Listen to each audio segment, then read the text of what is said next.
Hi everybody, welcome back to this week's My Weekly Raje Fix. In this week's Parshas Shoftim, we see a very interesting pasuk. I mentioned this verse to you last year, and the verse says, which means, do not turn away from anything the sages tell you, neither left nor right. And Rashi comments over there that even if they tell you that left is right and right is left, you have to listen to them. So everyone asks the obvious question, what is that supposed to mean? They tell you left is right and right is left. Everybody knows which way is left there.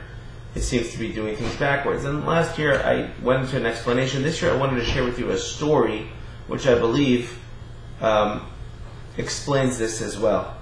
And the story was as follows. There was a gentleman whose name was Jack. And Jack was not religious at all. Yet Jack recently had met a few people who were religious, and it was having a big effect on his life.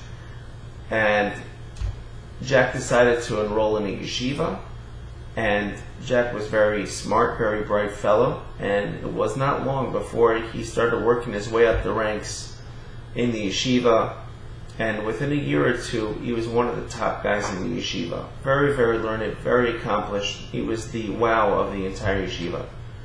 Sadly, suddenly, this Jack, this is a true story, sadly, suddenly, this Jack passed away.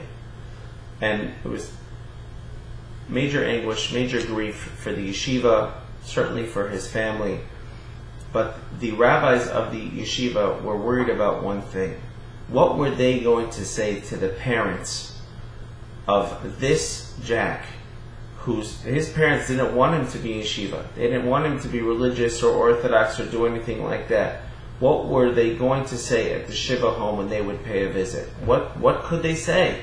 Here their son dedicated his life to Torah, and this is what happens. They knew the question was coming. So they went to ask the famous tzaddik, the famous righteous person that we have amongst us today, Raje, one of the greatest rabbis living today. He lives in Bnei Brak, and they went to ask him his advice. So he said to them, tell the parents that really he should have died 2 years ago. So the rabbis rolled their eyes. Great. It's not an answer that they're going to accept. That's somebody who has faith and believes in Hashem, and he did good deeds, and because of that, he was going to die. He should have died. He didn't. This is not going to work.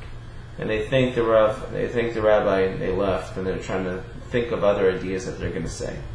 Unfortunately, they had to make their way, though, to the Shiva home, still completely unsure of what they were going to say to the parents. But the second they walked in, they felt the parents stare, boring right through them. And they had this question on their mind, obviously. And finally, the father blurts out, this is what happens? My son goes to study Torah, and this is what happens?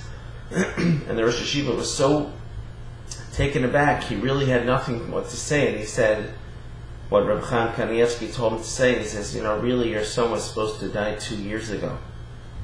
And both the father and mother look at each other, and they completely burst out crying. This Rosh Hashiva had no idea what was going on, but they couldn't control themselves. And finally, when they calmed down, they started saying, yes, it's true, yes, it's true.